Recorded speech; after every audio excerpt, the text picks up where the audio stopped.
Hello, welcome to Unicorn Princess Tarot. So, ito yung reading natin for Earth Sign, Taurus, Virgo, and Capricorn. Take only what resonates. Bali, hindi ito magra-resonate sa lahat. So, kunin mo lang yung mga messages na magra-resonate for you. Personal reading, Jing Tarot Reader. Pakisearch na lang siya sa Facebook. And kung gusto mo palm reading sa akin, mag-avail ka lang ng mga crystals bracelet na binibenta ko doon sa aking TikTok shop. And meron ka ng palm reading mula sa akin. For example, yung itong white jade.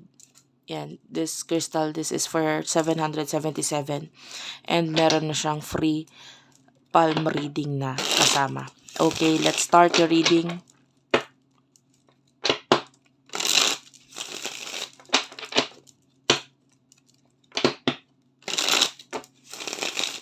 What do we have here for Earth sign? Spirit guides, angel guides for Earth sign, please. For Earth sign. Wala shuffle.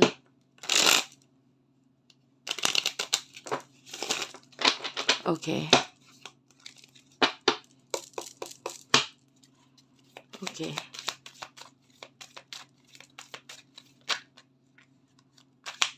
Hindi ko yung kinuha guys, masyadong marami lumabas. Earth sign, 4 of cups. Okay. 2 of cups.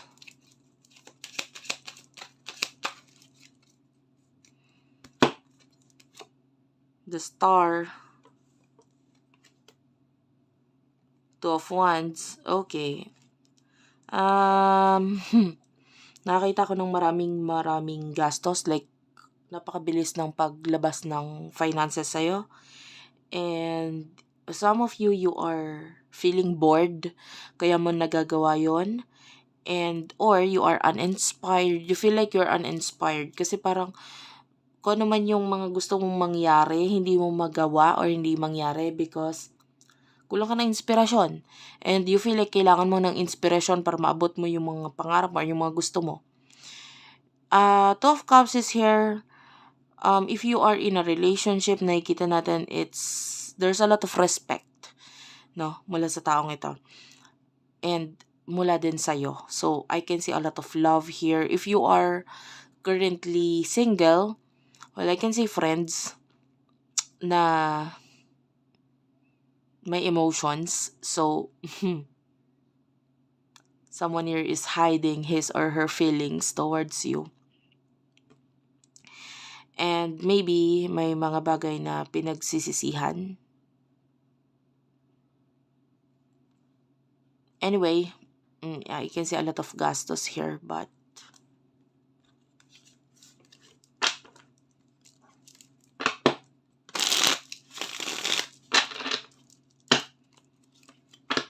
tell me more about the 2 of Wands.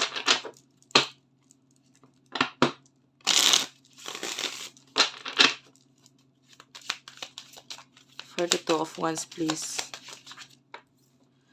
3 of Swords.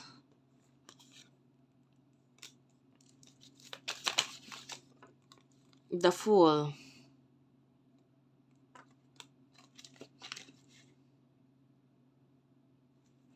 Clarify the Fool, please.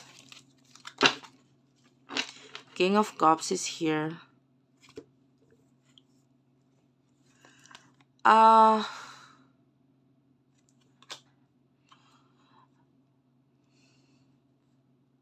There's two kinds of gastos nakikita natin.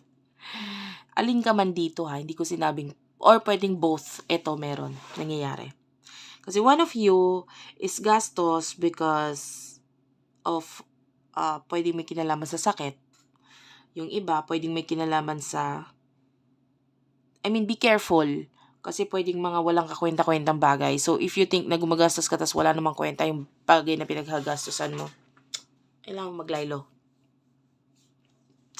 For some of you, maybe may kinalaman sa new beginning. So, maybe may paggastos na may kinalaman sa you na pwede gusto mong mas ma-inspire.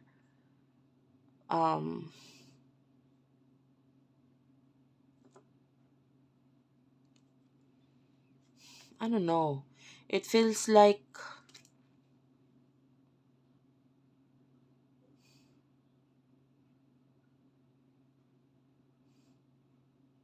pwedeng may kinalaman sa profession, something new, may kinalaman sa career mo, new ideas, and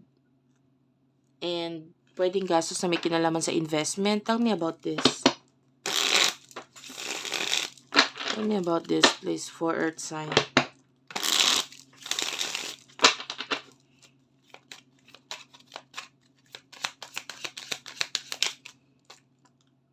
Knight of Wands. Yeah, you are a risk taker. You are a risk taker. Queen of Wands. This is, pag regarding sa business, I can see na you want to take a risk regarding something. Ayan.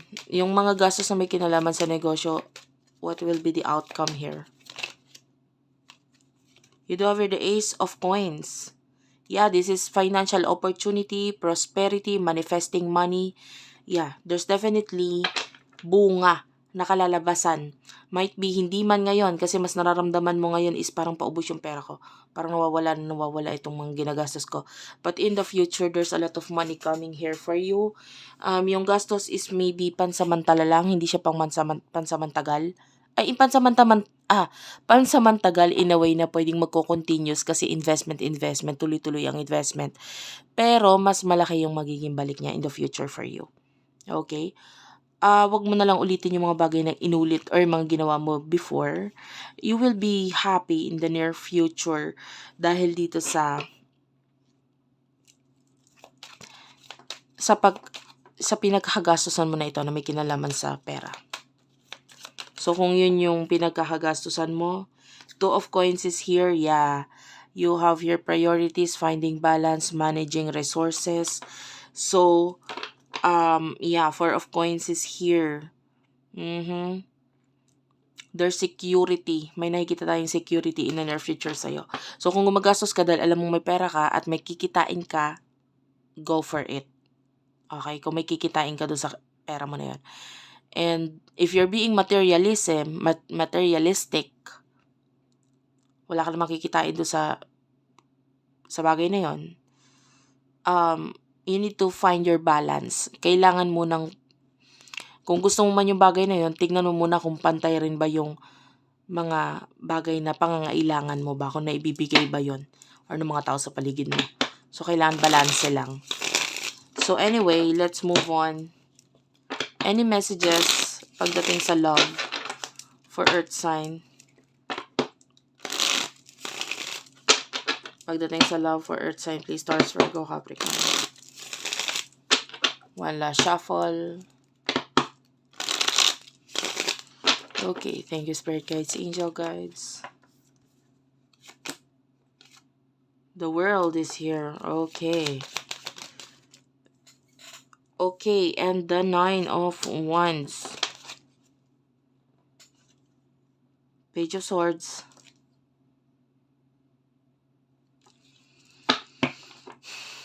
May mga nakikita tayong mga nagkakagusto sa'yo pero hindi sila qualified. Alam mo yun? If you're single, might be may mga nagkakagusto sa'yo pero hindi mo sila trip or hindi mo sila gusto or hindi mo sila ka-level. So, yung mga ganun. And, yeah, maybe there's a friend who is just a friend for you. So, parang friend zone. Or hindi mo talaga feel. Ganun. And I can see for some of you, pagdating sa love, someone here is hindi nagiging honest sa kanyang emotions, sa kanyang intention. Yan, maybe that is a friend. And, kasi wala siyang chance or feeling niya wala siyang chance sa'yo. Or wala kayong chance sa isa't isa. This person, something, I can see a completion here with the World. So, may completion. Tell me about this with the World.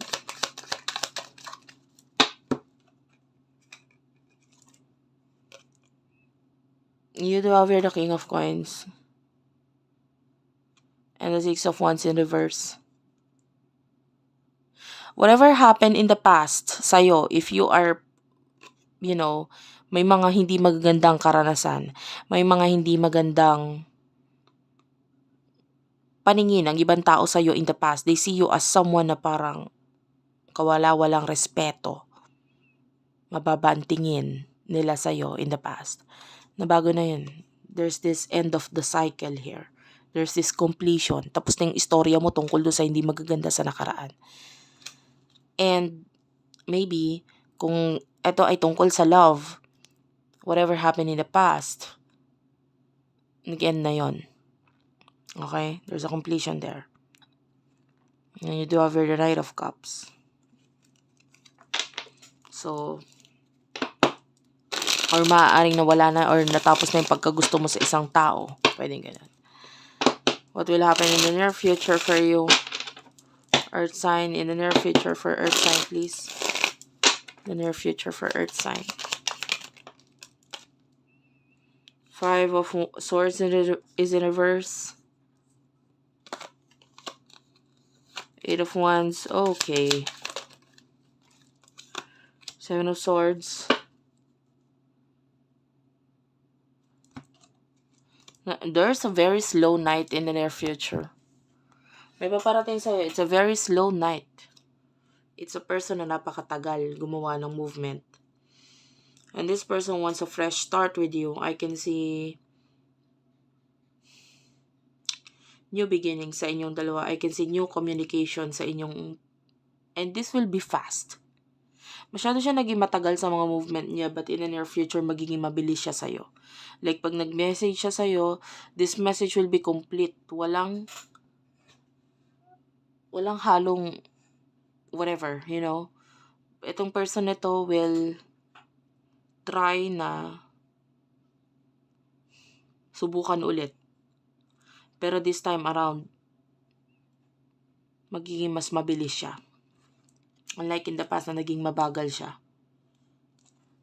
I feel like itong person na to is willing gumastos kahit hindi siya sigurado sa kakalabasan ng inyong connection because this person gusto niya mag-take ng risk at mag-take ng chance sa'yo. Thank you for watching, guys. I love you all and bye-bye.